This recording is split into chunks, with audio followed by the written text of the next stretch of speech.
Hello everybody, I hope all of you are doing good. I am Deepika from Learno Hub, एक ऐसा free learning platform जहां पर आप पढ़ सकते हैं physics, chemistry, maths, biology and SST absolutely for free only at learnohub.com।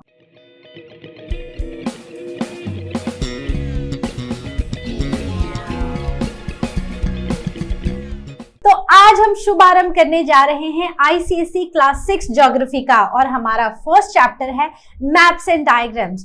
तो in detail समझते हैं मैप्स, डायग्राम्स क्या होते हैं और कैसे ये हमारी डे टू डे लाइफ में यूजफुल हैं। So without wasting any time, let's get started.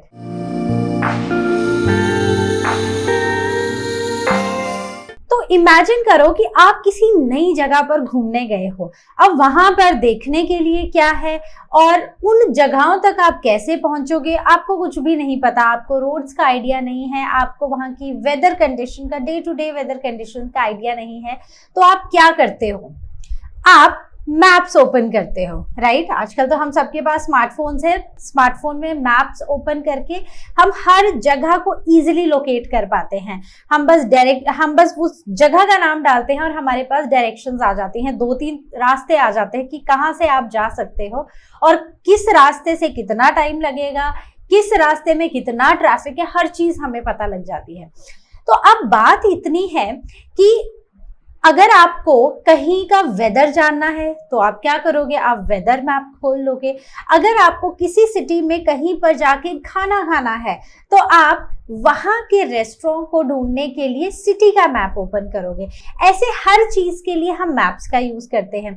अब क्वेश्चन ये आता है कि आज तो हम ये सब कर रहे हैं, लेकिन पुराने टाइम में जब स्मार्टफोन्स नहीं होते थे, जब जीपीएस सिस्टम नहीं होता था, तो क्या होता था? तो पुराने जमाने में मैप्स होते थे। तो इन्हीं मैप्स का यूज करके, इन्हीं ग्लोब का यूज करके, स्केचेस का, प्लान्स का यूज करके जो एक्सप्लोरर्स थे ना, वो नई नई जगह को एक्सप्लोर करते थे और एक जगह से दूसरी जगह तक पहुंच जाते थे। तो अब इवन अगर आज हम देखें तो जो रॉकेट लॉन्च होते हैं ना, उनकी जो जर्नी है उसको ट्रैक करने के लिए भी सैटेलाइट मैप्स का यूज किया जाता है कि वो किस तरफ जा रहे हैं। वो भी पूरी जर्नी उनकी इस तरह से ट्रैक की जाती है। तो इसलिए मैप्स जो हैं वो एक तरह से ना हमारी लाइफ का एक बहुत ही इंपॉर्टेंट हिस्सा है। तो इन्हीं मैप्स को इन डिटेल समझते हैं। कितने तरह के मैप्स होते हैं, उनसे हमें क्या क्या इंफॉर्मेशंस मिलती हैं और कौन से तरीके हैं जिससे हम अपने आसपास की चीजों को समझ सकते हैं। तो एंशिएंट टाइम से आज तक, मॉडर्न डे तक मैप्स हमारी लाइफ का बहुत ही इंपॉर्टेंट हिस्सा रहे हैं। तो इसी के साथ ये समझते हैं कि हम किस किस तरह से, सबसे पहले कि अर्थ को किस किस तरह से रिप्रेजेंट करते हैं।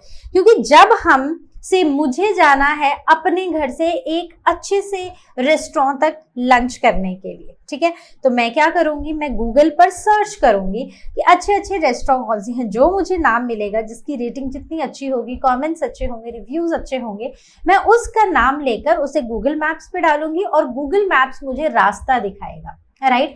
तो बेसिकली हम कर क्या रहे हैं? हम अर्थ में एक जगह से दूसरी जगह पर जाने का रास्ता ढूंढ रहे हैं, isn't it?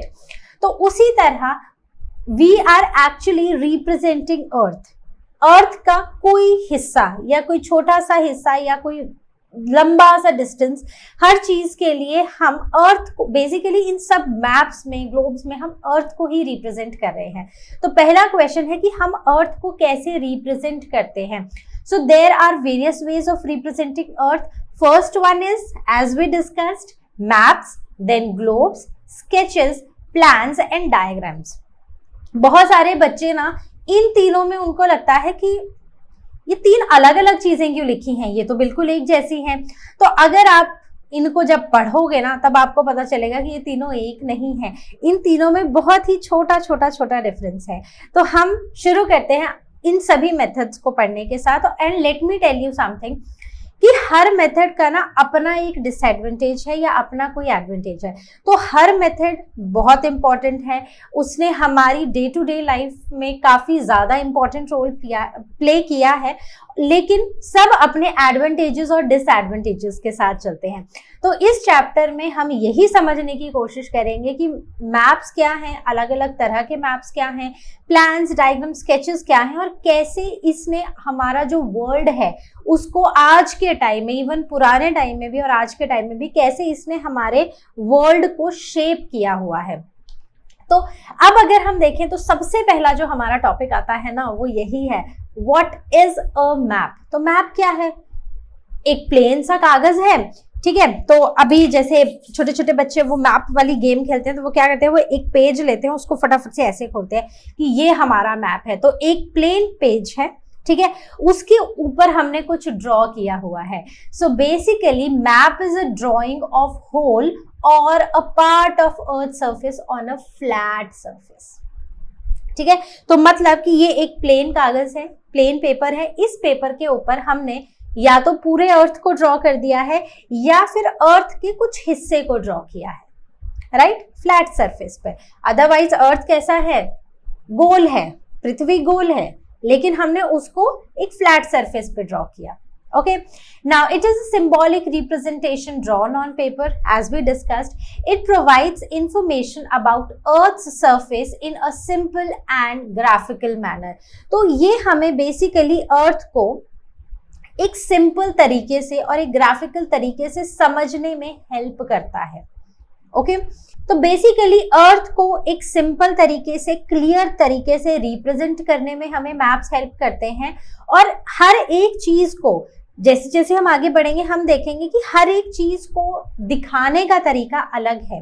तो हम हर एक, अगर स्कूल है तो उसको हम किसी अलग तरह से रिप्रेजेंट करते हैं, अगर रोड्स हैं उन्हें रिप्रेजेंट करने के लिए सिंबल अलग है, अगर कहीं पर से एक मॉल है तो मॉल को रिप्रेजेंट करने का तरीका अलग है, फॉरेस्ट है तो फॉरेस्ट को रिप्रेजेंट करने का तरीका अलग है। तो ऐसे हम कुछ सिंबल्स का, डायग्राम्स का कुछ यूज करके हम क्लियरली और सिंपल तरीके से अर्थ को रिप्रेजेंट करते हैं। तो collection of different types of maps bound together in a book is called Atlas. तो जब हमारे पास बहुत सारे अलग अलग तरह के मैप्स होते हैं और उनको हम एक बुक में कंपाइल करके रखते हैं, एक बुक की फॉर्म में, तो उस बुक को हम क्या बुलाते हैं? एटलस बुलाते हैं। और इस एज में आपके पास जरूर होगी वो, ठीक है। तो आज जैसे हम देख रहे हैं ना कि हमारे पास आजकल तो फोन में ही हमारे पास मैप है, नहीं तो हमारे पास पेपर पर मैप्स है। लेकिन पहले के टाइम पर जब इनिशियली ये मैप्स बनाने का सिस्टम शुरू हुआ था ना, तब ये किसी पेपर पे ड्रॉ नहीं किए गए थे, इनको ड्रॉ किया गया था या तो एनिमल स्किन पर या फिर किसी क्लॉथ पर, इवन कुछ स्टोन्स पर भी मैप्स को ड्रॉ किया जाता था।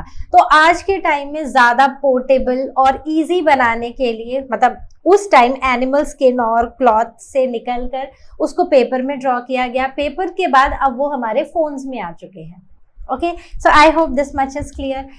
अब अगर हम बात करें टाइप्स ऑफ मैप्स की, तो देखो टाइप्स ऑफ मैप्स जो है ना, मैप्स बेसिकली ना दो तरह से क्लासिफाइड है, मतलब दो तरह के मैप्स हैं। ओके, तो so maps are classified into two different types based on उनकी डिटेल्स क्या हमने दिखाई है मैप में, और सेकंड है उनका स्केल हमने क्या यूज किया है। तो सबसे पहले ना स्केल को देख लेते हैं। तो स्केल में क्या है कि या तो हम किसी भी मैप को एक छोटे से स्केल का यूज करके हम ड्रॉ करेंगे, तो ऐसे मैप्स को हम स्मॉल स्केल मैप्स बुलाते हैं। और दूसरे मैप्स होते हैं जिन्हें हम लार्ज स्केल मैप्स बुलाते हैं। जब मैं ये वर्ड्स लिख रही हूँ ना, तो आपके दिमाग में शायद एक पिक्चर बन रही होगी कि एक स्मॉल स्केल मैप क्या होता है और एक लार्ज स्केल मैप क्या होता है। तो इस कंफ्यूजन को कि इन दोनों में फर्क क्या है, इनको मैं थोड़ी देर में आपका कवर करूंगी, ठीक है। पहले हम यहाँ पर आते हैं डिटेल्स शोन में। तो अगर हम डिटेल शोन में आए तो मैप्स जो है ना वो चार तरह के होते हैं, ठीक है। So they are political maps, then there are physical maps, okay, then there are thematic maps, मतलब किसी थीम पर based maps, and there are topographic maps, topography के अकॉर्डिंग मैप। ठीक है, तो ये हो गए हमारे डिफरेंट टाइप्स के मैप। मेन दो क्लासिफिकेशंस हैं, कौन कौन सी है रिकॉल करो, एक तो डिटेल शोन और दूसरा क्या है, scale based. Okay, scale based या तो स्मॉल स्केल है या तो लार्ज स्केल है, और डिटेल बेस्ड पे या तो पॉलिटिकल है या तो फिजिकल है या टोपोग्राफिक है या फिर किसी थीम पर बेस्ड है। तो ये 4 तरह के हैं। So the classification helps in choosing the right map for different purposes. अब हमें कौन सा मैप हम ढूंढ रहे हैं, हमें किस पर्पस के लिए मैप चाहिए, क्या मुझे ट्रैफिक देखने के लिए चाहिए, या मुझे रोड्स देखने के लिए चाहिए, या मुझे किसी जगह का वेदर देखने के लिए चाहिए, या से मुझे अर्थक्वेक जोन्स को जानने के लिए मुझे कोई मैप चाहिए, या मुझे डिफरेंट कंट्रीज की बाउंड्रीज देखने के लिए मैप चाहिए, राइट। तो हमें किस पर्पस के लिए मैप चाहिए, उसके हिसाब से हम, अगर हमें मैप्स का आइडिया होगा तो हम फिर मैप्स को उस तरह से ढूंढेंगे, उस तरह से हम मैप्स का यूज करेंगे। ओके, अब यहां तक अभी भी आपको ना इन सब टर्म्स में काफी सारा कंफ्यूजन रह रहा होगा, बट डोंट वरी, ये सारा कंफ्यूजन मैं आपका दूर करूंगी। स्टार्ट करते हैं हम फर्स्ट टाइप ऑफ मैप्स, जिसमें हम details based on the details. So first type are the political maps. तो अगर हम एक वर्ल्ड मैप लें, और वर्ल्ड मैप में ना अगर हम देखें तो अलग अलग कॉन्टिनेंट्स दिखाए जा रहे हैं, सिर्फ कॉन्टिनेंट्स हैं। ठीक है, तो ऐसे मैप्स जो हमें ना या तो सिर्फ कॉन्टिनेंट्स की बाउंड्री शो कर रहे हैं या फिर सिर्फ कंट्रीज की बाउंड्री शो कर रहे हैं। और अगर हम किसी एक कंट्री में आ गए, अगर हम अपनी कंट्री में ही आ गए, तो हम अपनी कंट्री में हमें अगर हम अपनी कंट्री की बात कर रहे हैं तो अपनी ही कंट्री में हमें डिफरेंट स्टेट्स की बाउंड्री शो कर रहे हैं। जैसे हम यहाँ से बात कर रहे हैं तो ये JNK है, ये हिमाचल है, यहाँ पर पंजाब है, ये राजस्थान है, ये गुजरात है, ये महाराष्ट्र है, ये मध्य प्रदेश है, ये यूपी है, राइट। तो ऐसे ना सारी जो हमारी स्टेट्स है, उसको अगर मैं आपको बोलूं कि आपको ना एक ऐसा मैप लेना है जिसमें आपको मुझे सारे स्टेट्स के नाम लिख के देने हैं, इंडिया का मैप लो और उसमें सारी स्टेट्स मार्क्ड होनी चाहिए। ठीक है, तो आप कौन सा मैप लोगे, आप वो मैप लोगे ना जिसमें आपको स्टेट्स मार्क्ड हो, ताकि आप इजीली उसमें सारे के सारे अपने स्टेट्स जो भी हमारी मतलब इंडिया की स्टेट्स हैं हम उसको मार्क कर पाए। So these are the political maps. ये हमें पॉलिटिकल बाउंड्रीज दिखाता है कि जैसे ये JNK और हिमाचल आपस में ऐसे सेपरेटेड है, पंजाब और हिमाचल आपस में कुछ ऐसे सेपरेटेड है। तो इस तरह ये हमें डिफरेंट स्टेट्स की या कंट्रीज की पॉलिटिकल बाउंड्रीज दिखाता है। Okay, so now this political map भी वर्ल्ड मैप या किसी एक पर्टिकुलर कंट्री का मैप कुछ भी हो सकता है। Even they indicate the location of capital cities and the important towns. तो ऐसे मैप्स हमें किसी भी कंट्री का या फिर किसी भी स्टेट का कैपिटल्स भी दिखाती हैं और साथ ही वहां के इंपॉर्टेंट टाउन्स के बारे में भी हमें आइडिया देती हैं। Second type of map are the physical maps. ऐसे मैप्स जो mountains, valleys, plains, rivers and even वहां के सरफेस फीचर्स को डिस्क्राइब करते हैं, तो वो होते हैं फिजिकल मैप्स। और इन मैप्स को यूज करने के लिए ये ना यूजुअली कलरफुल से मैप्स होते हैं। So they use different colours to represent different land heights. ठीक है, जैसे अगर हिल्स शो करनी है तो हिल्स शो करने के लिए एक अलग मैप दिखाया जाएगा, अगर प्लेन्स अलग कलर से दिखाए जाएंगे, अगर प्लेन्स शो करने हैं तो प्लेन्स को अलग कलर से शो किया जाएगा, अगर प्लेटूज दिखाने हैं तो प्लेटूज को अलग कलर से दिखाया जाएगा। मतलब कि कहीं के भी वैली या प्लेन या वहां की रिवर्स या माउंटेन्स को दिखाने के लिए ये मैप्स का यूज किया जाता है। मतलब अगर हम इंडिया की बात करें तो इंडिया में maps, valleys, mountains, reverse, plateaus ये सब जब एक मैप में दिखाए जाएंगे यूजिंग डिफरेंट कलर्स, तो उस मैप को बुलाया जाएगा फिजिकल मैप। ओके, तो फिजिकल मैप कुछ ऐसा होता है, देखो यहाँ पर ना अलग अलग कलर्स से हमें काफी कुछ शो किया हुआ है। ठीक है, तो बहुत डिटेल में नहीं जाएंगे, बट कुछ ऐसा कलरफुल सा मैप है। So this is a physical map of India. Okay, now ये जो फिजिकल मैप है ना, ये बेसिकली हमें कुछ नेचुरल फीचर्स के बारे में बताता है। तो basically physical map tells us about the natural features, जैसे कि mountains, reverse, valleys, Plato's and all of these. ये वो मैप है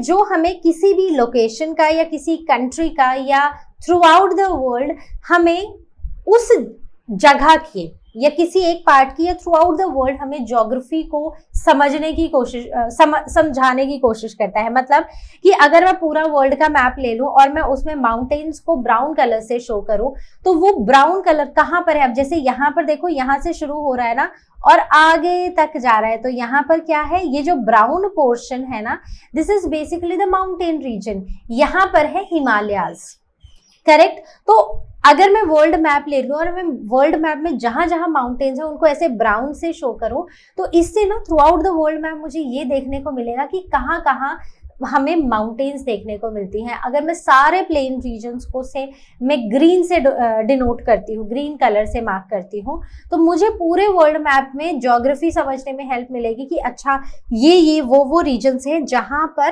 प्लेन्स हैं। आप बात समझ रहे हो? मतलब फिजिकल मैप, जैसे हमें पॉलिटिकल मैप हमें बाउंड्रीज दिखा रहा था, राइट? फिजिकल मैप हमें नेचुरल फीचर्स दिखा रहा है किसी जगह का। नेचुरल फीचर्स मतलब नेचुरली जहां पर फॉरेस्ट हैं, जहां पर रिवर्स हैं, जहां पर प्लेन्स हैं या फिर जहां पर प्लेटूज हैं, हमें उसकी इंफॉर्मेशन दे रहा है। तो ये हमें ज्योग्राफी को समझने में हेल्प कर रहा है। Next are the thematic maps. Thematic maps मतलब ये किसी थीम पे बेस्ड होंगे मैप्स। कोई थीम है, जैसे स्कूल में होती है ना कई बार कि आज एनिमल थीम है, या फिर आज हमारी थीम है रिपब्लिक डे, आज हमारी थीम है होली, राइट? तो हम उस हिसाब से तैयार होके आते हैं, राइट? तो ये भी कुछ ऐसे मैप्स है ना जो कुछ स्पेसिफिक थीम्स पे फोकस करते हैं, जैसे कि climate, agriculture, minerals and even traffic. तो ये इन सब पे बेस्ड होते हैं। ओके, सो थीमेटिक मैप्स जो होते हैं ना, तो जैसे आप इस मैप को देख रहे होंगे, तो इस मैप में ना आप देखोगे कि ये ना एक ट्रैफिक, मतलब ये किसी एक जगह का मैप है और यहाँ पर ना ट्रैफिक रोड्स दिखाए हैं और उन रोड्स पे ट्रैफिक दिखाया है। तो मतलब जो ग्रीन कलर है, ठीक है, यहाँ पर ग्रीन, येलो और रेड में, so I think this is very much related कि जो ग्रीन दिखाया जाता है वहां पर ट्रैफिक इजीली फ्लोइंग है, मतलब जगह खाली है, ट्रैफिक नहीं है, राइट? येलो मतलब जहां पर मूव तो हो रहा है ट्रैफिक लेकिन फिर भी काफी सारी गाड़ियां हैं। रेड मतलब जहां पर हेवीली ट्रैफिक जैम हो चुका है। सो वैसे ही ये एक मैप है जो एक थीम पे बनाया गया है, and that theme is actually road traffic, right? तो ये वाला जो हमारा मैप है ये रोड ट्रैफिक का मैप है, जिसमें हमें अलग अलग कलर से किस रीजन में किस रोड पर कितना ट्रैफिक है वो बताया जा रहा है। तो आप बोलोगे कि मतलब थीमेटिक मैप से ठीक है, किसी एक थीम पे है, इनमें से कोई एक, ऐसा नहीं होगा कि उसमें दो क्लाइमेट और एग्रीकल्चर साथ में दिखाए जाएंगे, नहीं, या तो क्लाइमेट दिखाया जाएगा या agriculture. So basically thematic maps are based on only one theme, ठीक है? अब इनका हमें ना यूज क्या है, क्यों हम थीमेटिक मैप्स का यूज करते हैं? सो थीमेटिक मैप्स ना हमें हेल्प करते हैं डिसीजन मेकिंग में। कैसे करते हैं डिसीजन मेकिंग में? तो जैसे अभी हम इस मैप को देख रहे थे, तो अब मान लो मुझे जाना है, मेरा घर है कहीं पर यहाँ पर, ठीक है, मुझे इस जगह से दिस इज ए, राइट, थोड़ा बड़ा सा लिख देती हूँ, मुझे यहाँ से मुझे जाना है यहाँ पर, ठीक है, इस जगह पर मुझे जाना है। अब मेरे पास ना बहुत सारे रोड्स हैं। पहली बात है कि ये तो मुझे रोड तो ये दिखा ही देगा, अब मुझे अलग अलग तरह से 2-3 तरह के रास्ते दिखाएगा, और मुझे जब गूगल मैप हम खोलते हैं, ठीक है, तो हम देखते हैं कि वो एक जगह से दूसरी जगह पर जाने के हमें 2-3 रास्ते दिखाता है, और 2-3 रास्तों में भी फिर वो हमें ये दिखाता है कि कौन से रास्ते से जाने में आपको कितना ट्रैफिक मिलेगा और किस कहाँ, मतलब कौन से रोड से कितना डिस्टेंस है, कितना ट्रैफिक है और कितना टाइम आपको लगेगा। तो वो अलग अलग रास्ते से के बारे में हमें बताता है, जिससे हम ये डिसाइड कर पाते हैं कि हम कौन सा रूट फॉलो करें, ठीक है, तो ये हमें डिसीजन मेकिंग में हेल्प करता है। वैसे ही साइंटिस्ट को ये हेल्प करता है, अगर मैं क्लाइमेट पे एक मैप बनाती हूँ, ठीक है, तो वो साइंटिस्ट को हेल्प करेगा क्लाइमेट चेंज को स्टडी करने में। अगर मैं डिजास्टर का एक मैप बनाती हूँ, से मैंने टॉर्नेडोज का बना दिया, तो साइंटिस्ट को वो जोन जहां पर टॉर्नेडोज बहुत फ्रीक्वेंटली, बहुत ज्यादा आए हैं, वहां के बारे में उस स्टडी में हेल्प करेगा। तो ऐसे ही साइंटिस्ट को भी ये हेल्प कर रहा है। और ये ना इंफॉर्मेशन को कंपेयर करने में बहुत इंपॉर्टेंट होता है, मतलब इजीली हम एक जगह को दूसरी जगह से कंपेयर कर पाते हैं। मान लो ये वाला एक रीजन है, ठीक है, यहाँ पर बहुत सारे टॉर्नेडोज आए हैं, और एक ये वाला रीजन है, यहाँ पर मुझे इन दोनों रीजन्स को कंपेयर करना है, जिसमें यहाँ पर ज्यादा टॉर्नेडोज आए हैं, यहाँ पर कम आए हैं। तो ये मुझे देखने के लिए कोई बड़ा सा आर्टिकल नहीं पढ़ना पड़ेगा, उस मैप में कलर कोडिंग से ही मुझे पता चल जाएगा। अब आप बोलोगे कि ये तो सिंपल मैप था, ट्रैफिक मैप था, राइट, तो आप बोलोगे कि मैम ये तो समझ आ जाता है, ये तो हम बहुत डेली फ्रीक्वेंटली हम इसको यूज करते हैं, जहां पर हम गूगल मैप्स का यूज करते हैं, तो हमें बाकी चीजों का कैसे पता चलेगा। तो जब भी हम कोई मैप लेते हैं ना, तो मैप के साइड में ना एक स्केल होता है, ठीक है, तो उस स्केल में ना ये लिखा होता है कि green colour shows what, brown colour shows this, red colour shows this, yellow colour shows this. तो अगर मान लो अर्थक्वेक की बात करें, so green colour shows no earthquake zone, अभी तक कभी अर्थक्वेक आया है नहीं। रेड को करें तो वो हाई रिस्क अर्थक्वेक जोन है, ब्राउन है तो वो तो मतलब बहुत ही high risk, very very high risk है, येलो है तो वहां पर अर्थक्वेक्स आए हैं बट कम आए हैं।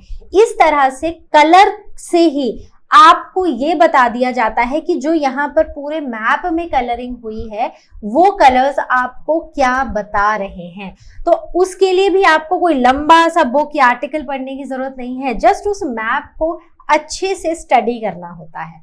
तो आई होप इतना आपको समझ आया है। कहीं पर कोई भी डाउट है, स्टार्टिंग ऑफ द सेशन है, कहीं पर कोई भी डाउट हो, ask it on ask question section, और you can book your class with Learnohub स्वयं। तो हमारे साथ बैठ के 1-to-1 आप पूरा का पूरा चैप्टर हमारे साथ स्टडी कर सकते हो, राइट। चलो आगे बढ़ते हैं। Now coming on to the topographic maps. अब ये टोपोग्राफिक मैप्स क्या होते हैं? तो topographic maps, these are basically they give the detailed information about the local landforms, ठीक है, जैसे कि कहाँ स्ट्रीम्स हैं, रिवर्स हैं, कैनाल्स हैं, roads and railway tracks, buildings and structures. तो ये हमें ना बेसिकली एक्यूरेट सर्वे देते हैं, ठीक है। So they are based on the accurate survey data. तो प्रॉपरली सर्वे किया जाता है कि कहाँ पर रोड्स हैं, कहाँ पर रेलवे ट्रैक्स हैं, या फिर अगर हम वाटर बॉडीज देखने निकले तो कहाँ पर सी है, कहाँ पर रिवर्स है, कहाँ पर कैनाल्स हैं, कहाँ पर स्ट्रीम्स हैं। तो ये जो मैप्स हैं वो हमें किसी भी प्लेस को डिस्क्राइब करने में हेल्प करते हैं। तो इन वर्ड को अगर मैं ब्रेक कर दूं ना, टोपो एंड ग्राफिक, तो टोपो का मतलब होता है प्लेस और ग्राफिक का मतलब होता है टू डिस्क्राइब, ठीक है। तो ये जो टोपोग्राफिक मैप्स होते हैं, ये एलिवेशंस और टेरेन्स को ये काफी अच्छे से हाईलाइट करते हैं with the help of contour lines, ठीक है। कॉन्टूर लाइंस आपने कई मैप्स देखे होंगे ना, जिसमें ऐसे लाइंस लाइंस लाइंस लाइंस बनी रहती हैं। तो वो मतलब कोई कलर नहीं, कुछ नहीं, बस लाइंस होती हैं बहुत सारी। तो वो लाइंस जो होती हैं basically those are the imaginary lines, जो हमें किसी भी सरफेस का या किसी भी लैंड का एलिवेशन बताती है, ठीक है, कि कौन सी जगह है वो कितनी सी लेवल से कितनी ऊपर है या कितनी नीचे है। वहां पर इवन अगर आप देखोगे कई बार नंबर्स भी लिखे होते हैं। So these things tell us about the elevation of a place, ठीक है। अब टोपोग्राफिक मैप्स जो होते हैं, why are they useful? So they are useful for surveys and civil engineers for construction work. अब मान लो कि आपके पापा हैं इलेक्ट्रिसिटी बोर्ड में, ठीक है, तो उनको काम दिया गया है कि भाई ये रिवर है और आपको इस रिवर पर एक डैम बनाना है ताकि हम उसे इलेक्ट्रिसिटी की जनरेशन कर सकें। पढ़ा है ना हमने हाइड्रो इलेक्ट्रिसिटी के बारे में, क्लास 5 में भी पढ़ा है। तो अब वो क्या करेंगे, वो पूरा एक गो में जाके पूरा, मतलब ऐसा तो नहीं करेंगे कि फिर वो गाड़ी लेके निकल जाएंगे और वो पूरा का पूरा पहाड़ ये सब कुछ देख कर आएंगे, राइट, कि कहाँ से निकल रही है रिवर, कहाँ पर कितना फ्लो है, नहीं। वो क्या करेंगे, वो इन्हीं टोपोग्राफिक मैप्स का यूज करके वो उस जगह को स्टडी करेंगे और फिर डिसाइड करेंगे, उसी से सर्वे करके फिर डिसाइड करेंगे कि कहाँ पर किस तरह का कंस्ट्रक्शन पॉसिबल है। इवन मिलिट्री पर्पसेस के लिए भी इन मैप्स का यूज किया जाता है। कौन सी हिल है, कहाँ पर हिल्स है, कहाँ पर हिल की हाइट बहुत ज्यादा है, कहाँ पर कम है, किसके पीछे कितनी बड़ी या छोटी हिल है या माउंटेन है, ये सारी चीजें ना हमें टोपोग्राफिक मैप से ही मिलती हैं। और इसके लिए कॉन्टोर लाइंस का बहुत अच्छे से यूज किया जाता है। जैसे मैं भी आपको थोड़ी देर पहले बता रही थी ना कि हर चीज को रिप्रेजेंट किया जाता है, राइट। तो इसमें ना जैसे यहाँ पर देखो, यहाँ पर रेलवे लाइन है, वाटर बॉडी है, रोड है, बैरक्स है, लोकेलिटीज हैं, तो इन सब को ना अलग अलग तरीके से, जैसे वाटर बॉडी को यहाँ पर ब्लू में डिनोट किया गया है, रेलवेज को ये डॉटेड लाइंस जो हैं ये पूरी की पूरी रेलवेज हैं, बैरक्स हैं ये बैरक्स हैं, राइट। तो हर चीज को ना डिनोट किया गया है यहाँ पर किसी ना किसी सिंबल से या कलर से, जो हमें इस मैप को समझने में हेल्प करते हैं। क्लियर? तो अभी तक आपको सब कुछ क्लियर है? कहीं पर कोई भी डाउट हो तो you know where to come, ask it and ask question section, और you can book your class with learn hub स्वयं। तो ये तो थे डिटेल बेस्ड मैप्स जो हमें डिटेल्स के बेसिस पर बनाए गए थे और हमें डिटेल्स के बारे में ही बता रहे थे। अब हम आते हैं types of maps based on scale. कितने तरह के थे? 2 तरह के, small scale and large scale. So starting with the small scale maps, तो ऐसे मैप्स जो बड़े से लैंड एरिया को एक छोटे से स्पेस में बना देते हैं, जैसे ये है, ठीक है। तो ये क्या है मैं अभी बताती हूँ आपको। तो ये देखो, दिस इज बेसिकली, ये क्या है? This is a continent Europe.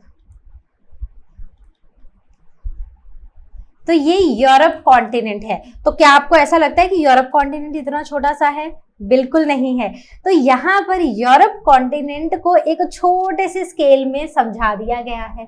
So what are small scale maps? तो एज स्मॉल स्केल से देखो, जब मैं इसको पढ़ती थी ना तो मुझे ऐसा लगता था कि स्मॉल स्केल मैप्स वो मैप्स होंगे जो छोटे स्केल पर बनाए गए हैं, या मतलब जो एक छोटे से एरिया को बता रहे हैं, बट ऐसा नहीं है। स्मॉल स्केल मैप्स वो हैं जहां पर एक बड़े से लैंड एरिया को छोटे से स्केल में दिखाया गया है या छोटे से स्पेस में दिखाया गया है, जैसे यहाँ पर हमें यूरोप कॉन्टिनेंट को दिखाया गया है। सो इनमें ना अब आपको कैसे पता चलेगा कि स्केल कौन सा यूज्ड है? तो हमेशा याद रखना, मैप्स आपको ना पूरी इंफॉर्मेशन देते हैं। तो जैसे एक 1 centimetre on a small scale map represent 200 kilometre on the ground. अब ऐसा नहीं है कि हर एक मैप का स्केल यही होगा कि 1 सेंटीमीटर 200 किलोमीटर दिखा रहा है। हो सकता है कि वहां पर 1 centimetre is equal to 1000 kilometres वो दिखा रहा हो। So it depends on map to map कि वहां पर चीजों को कैसे दिखाया गया है, राइट। तो जब भी अगर हम किसी मैप का यूज करते हैं तो हमें उसका स्केल जानना जरूरी है कि यहाँ पर 1-1 सेंटीमीटर को या 1-1 मिलीमीटर को कितना बढ़ के हमें दिखाया गया है, ठीक है। मतलब उसको वो छोटा सा यूनिट जो है वो एक्चुअली कितने किलोमीटर्स को कवर कर रहा है। Used for overview purposes, map showing the entire countries और कॉन्टिनेंट्स।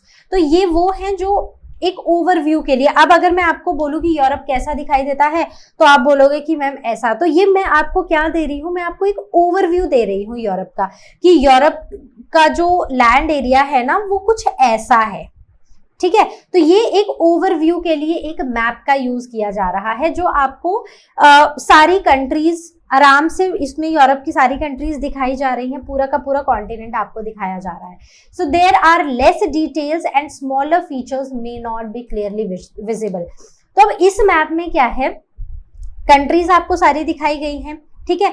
लेकिन किस कंट्री में क्या है, कहाँ पर से माउंटेन्स हैं या कहाँ पर रिवर्स हैं या कोई भी चीज, राइट, तो वो सारी डिटेल्स यहाँ पर नहीं दिखाई जाती हैं। यहाँ पर मिनिमल डिटेल्स के साथ आपको ये मैप दिखाया जाता है। So these are the small scale maps. Now coming on to this map, this is again a small scale map जहां पर हमें पूरा वर्ल्ड दिखाया जा रहा है। बस यहाँ पर एक नीचे एक चीज मिसिंग है and that is continent, another continent that is Antarctica, ठीक है। सो ये वाला है नॉर्थ अमेरिका, ये है साउथ अमेरिका, यहाँ पर है एंटार्क्टिका, दिस इज अफ्रीका, और ये जो रेड वाला पोर्शन है this is Europe and this one is Asia, और यहाँ पर ये जो छोटा सा है दिस इज ऑस्ट्रेलिया, राइट। तो एक छोटी सी जगह पर एक पूरे वर्ल्ड का बड़ा सा मैप दिखा दिया यहाँ पर, करेक्ट। तो यहाँ पर क्या हुआ, कम से कम डिटेल्स दिखाई गई हैं और यहाँ पर सिर्फ बाउंड्रीज अच्छे से शो की गई हैं, that's it. Now coming on to the scale, अब जैसे हम बात कर रहे थे तो स्केल जो है ना वो बहुत इंपॉर्टेंट होता है किसी भी मैप का, और जब भी आप कोई मैप पढ़ो तो उसका स्केल जरूर देखो। तो जैसे यहाँ पर लिखा है कि scale 1 centimetre is equal to 1 kilometre, तो इसका मतलब कि जो इस मैप का 1 सेंटीमीटर है, मान लो यहाँ से यहाँ तक 1 सेंटीमीटर है, ये वाला जो डिस्टेंस है मैं इसको 1 सेंटीमीटर मान लेती हूँ। तो basically this 1 centimetre is equal to 1 kilometre as per this map. अब ये जरूरी नहीं है कि हर मैप में ऐसा ही होगा, हर मैप में ये अलग अलग आपको दिखाए जाएंगे, ठीक है। हो सकता है कहीं पर लिखा हो 1 centimetre is equal to 10 kilometre, तो बस उसके ही हिसाब से हम अपना पूरा का पूरा मैप जो है उसको स्टडी करते हैं, करेक्ट। तो बस मैंने आपको इतनी सी इंफॉर्मेशन इसमें देनी थी। अब हम चलते हैं लार्ज स्केल मैप्स में। तो जैसे स्मॉल स्केल मैप्स में क्या हो रहा था कि एक छोटे से स्केल में बहुत बड़ा लैंड एरिया दिखाया जा रहा था या बहुत ज्यादा बड़ा एरिया दिखाया जाता। I will not just focus on land area, but एक बहुत बड़ा एरिया दिखाया जा रहा था, राइट। लार्ज स्केल मैप्स में it shows smaller land area in more detail, तो वहां पर एक छोटा सा लैंड एरिया बहुत ज्यादा डिटेल में दिखाया जा रहा है, right. So for example 1 centimetre on large scale is equal to 1 kilometre on the ground. So again यहाँ पर भी स्केल जो है वो सेम ही ले रहे हैं। So it is use for detailed study, जैसे कि city maps, topographic maps and cadastral maps. Now what are these cadastral maps? So cadastral maps actually ऐसे मैप्स होते हैं जो कोई बाउंड्रीज या कोई प्रॉपर्टी या फिर लैंड के बारे में हमें बताते हैं। They provide more information about terrains, infrastructure and landmarks। तो ये हमें terrains के बारे में, मतलब elevations, फिर कोई infrastructure है या फिर कोई landmark है, उन सब के बारे में भी in detail हमें knowledge देते हैं, मतलब हमें उन सब चीज़ों के बारे में in detail हमें बताते हैं।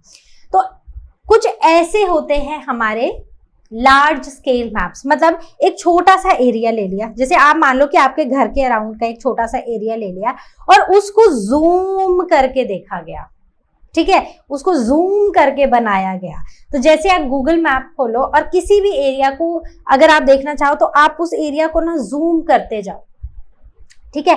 तो जब आप उसको जूम करते जाओगे ना तो उसकी जो डिटेल्स हैं वो और ज्यादा क्लियर होती जाएंगी।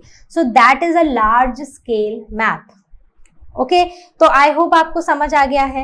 अब हम चलते हैं आगे। Now let us talk about the maps. What is the importance of maps? हम तब से मैप्स के बारे में पढ़ रहे हैं, तो मैप्स की इंपॉर्टेंस क्या है, मतलब क्यों मैप्स हमारे लिए इंपॉर्टेंट है। So as a student and a teacher, तो आपके लिए और मेरे लिए मैप्स जो हैं, we gain knowledge and accurate geographical information from maps. तो आपके लिए और मेरे लिए क्या है कि हमें मैप्स का यूज करके हमें किसी भी जगह की एक्यूरेट ज्योग्राफिकल इंफॉर्मेशन मिलती है, हमारा ज्ञान बढ़ता है, करेक्ट।